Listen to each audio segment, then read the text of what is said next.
What is up, guys? It's your boy, the Crota Crusher Cactus, and today we're going to be showcasing the weapons, the loadouts, and the tactics that you can use to make the final encounter of the Crota's End raid against Crota himself as easy as possible, including how to get a crispy one-phase kill. So you only need to get those swords and do all those chalice switches one single time. And so, let's get started.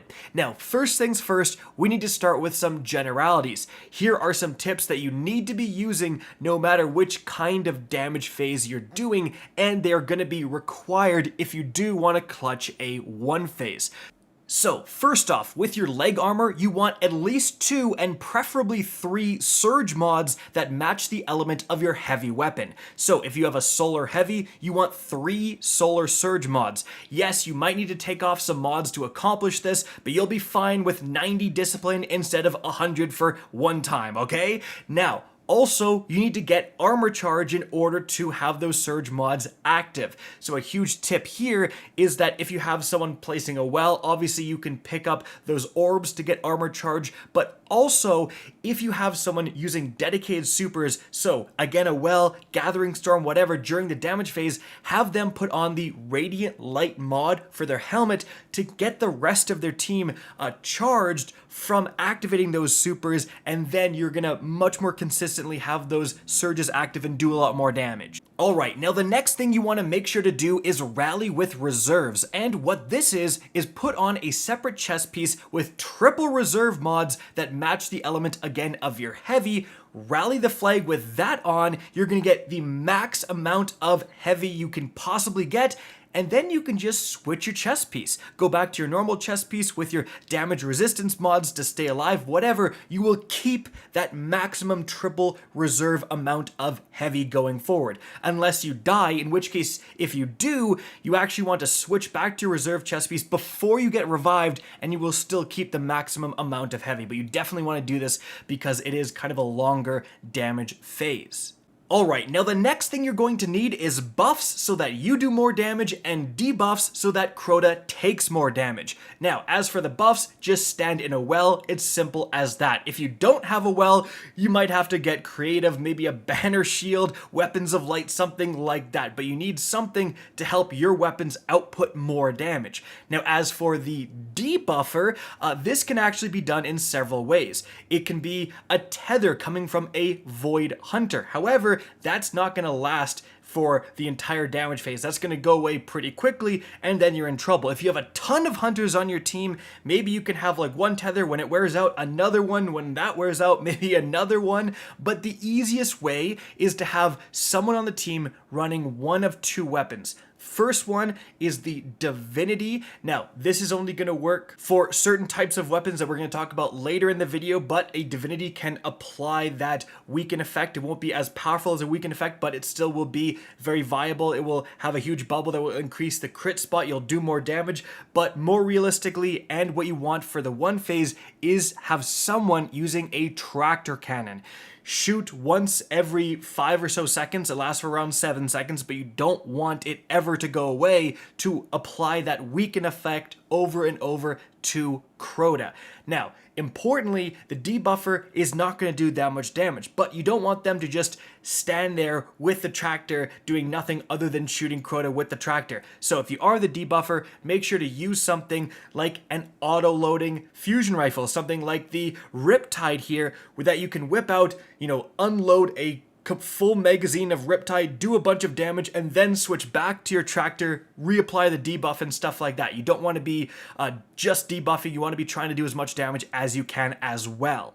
However, there is one more debuff you want to apply aside from a weaken effect, and that is Jolt. If you can Jolt Crota, you'll end up doing way more damage. The easiest way to do this is have a Hunter on Arc using the Gathering Storm super. You can stick Crota with that spear, and it is going to do so much extra damage. Apply the Jolt, it's going to be fantastic. If you want to boost that damage even more, use the Star Eater scales and collect a bunch of orbs to end up making that Gathering Storm do way more damage. That is a kind of cheat code for a bunch of free extra damage. Now, one more general tip, make sure to lure Crota into an ideal place to do damage. As you can see here, we're standing in the spawn room, and that makes him come all the way over here so that we can damage him away from the Boomer Knights and all of that stuff. So definitely incorporate that into your strategy. Alright, now once your team has checked off all those different things, now let's get into what weaponry can get a one phase. First of all, swords. To be more specific, the easiest one that 5 people can throw on and then you have the debuffer is going to be the Lament exotic sword. This thing outputs a tremendous amount of damage, but you have to use it right. Remember, with the Lament, you have to block first to kind of charge it up to turn on the chainsaw effect. So you want to block and then have 3 to 4, 3 if you're being safe, 4 for max damage, light attacks, followed by 1 heavy attack to end things off, and then you want to go back to a bunch of light attacks, do not heavy attack until you have filled up your sword charge. At this point, you go back to holding block and then light attacks followed by that heavy attack to end it off. And then you're going to be out of charge. You go back to just light attacks until it's charged again, right? That's kind of the process you want to do in order to get max damage from Lament. If you don't have Lament, it is possible. It's going to be a lot closer, but it's possible to get a one phase with a regular sword, something like the Fallen Guillotine here with Relentless Strikes giving you ammo back plus Whirlwind Blade for more damage. If you're using a legendary sword, it's got to have something like Whirlwind Blade that's going to do more damage against the boss because you just need that extra damage. And if you are using a legendary sword, remember that you can potentially hot swap to the conditional finality for a quick double shot and a bunch of extra damage. Put on a stasis loader mod so it auto loads so you can shoot that off, go back to your sword, swing, swing, swing, shoot that off because again, the damages are going to be pretty close here. So as many laments as you can, but if a couple of people don't have it, you should still be able to do it. Or at least you'll do it so close that the second phase will be completely free.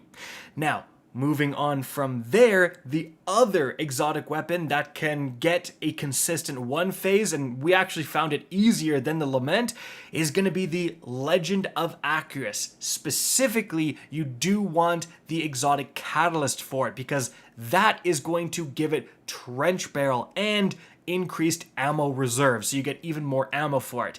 And yet again, there's kind of a specific way on how you want to use the Legend of Acryus to get maximum damage from it. Because of trench barrel, you're going to get 50% more damage after a melee, but it only lasts for 3 shots. So you want to melee, shoot, shoot, shoot, melee, shoot, shoot, shoot. But then you'll need to reload. The most important thing to squeeze extra damage out of the Acryus is to not reload a bunch of shells in a row, is to do what you're seeing in the background gameplay. You want to reload 1, shoot, reload, shoot, reload, shoot. And then after 3 of those reload shoots, again, you get that melee to apply trench barrel, and then it's reload, shoot, reload, shoot.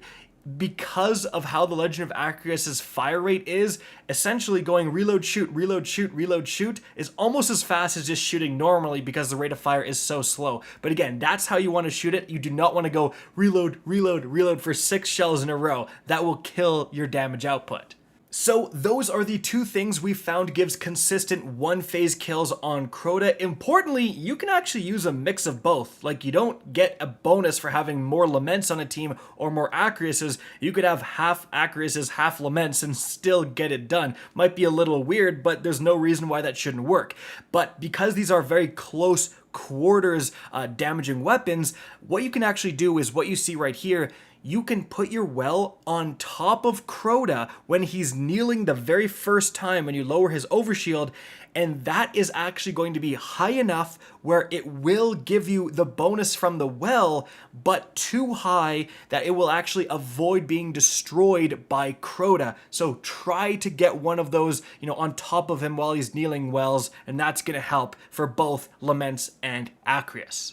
Another big tip is that something like Gathering Storm will make Crota kneel again, so you can actually time Gathering Storms to constantly make him kneel. When he starts to stand up, someone uses Gathering Storm, he goes back down. When he starts to stand up again, Gathering Storm, he goes back down. You can actually chain kneel him quite a few times by doing that to avoid him getting up and starting to smack your team for, again, a pretty good amount of time.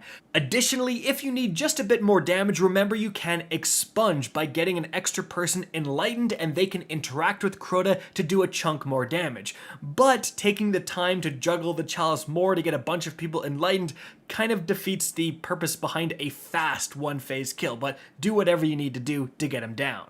However, guys, although these one-phase strategies are going to be the most efficient and fastest way to get this encounter done, it is a little stressful. Again, he's going to be up, he's going to be smacking you. If you don't have a ton of wells, if they're getting destroyed, it can be very stressful. You can do something like have a burning maul, and that every time you do a right attack will make him kneel again, but you're going to be doing crap damage if you're this guy with the burning maul, because the burning maul is going to last so long. You know, if you're the weakened guy, the debuffer, the weakened's going to go away halfway through the burning maul. It's not ideal. So if you want to have a much safer damage approach, but it's going to be a two-phase, what you can actually do is what you can see in the background gameplay.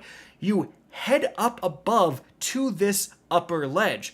Crota cannot reach you, and the boomers that spawn on the towers, they will not be bothering you at all. And then you can simply shoot Crota with long-range weapons. The first thing we tried is rockets, and I was using the Cold Comfort God roll, but you can use an Apex Predator, a Hothead, whatever your best rockets are, combined with a Gallahorn, and I think we were using a Divinity as well, just for that ranged debuff, and as you can see, a comfortable two-phase.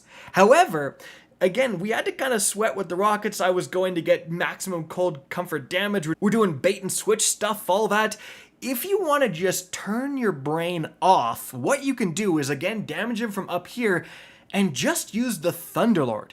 If you rally with reserves, as you can see, you will actually have more than enough ammo to get a comfortable two-phase kill with just the Thunderlord, again from up here. Now, the only requirement is one person with a Divinity for that big crit hit bubble and extra damage, but if you have one guy with the Divinity and the rest of the people with the Thunderlord, specifically Thunderlord with Catalyst, you absolutely need the Catalyst for it to do more damage, but if you have that, again, it is a very, easy, stress-free two-phase kill. So definitely consider putting that in your potential arsenal depending on, the team you're playing with. And so guys, there you have it. I hope you enjoyed and found this informative. If you did, please remember to help me out by simply rating and especially sharing this video. If you guys want to see more Destiny 2 content similar to this, don't be afraid to slap that subscribe button. If you want to get in touch with me and keep up to date with the latest channel activity, the best way is to follow me on Twitter at RickCacus, that is linked in the description down below. Again, I hope you enjoyed the video, and as always, have a good day.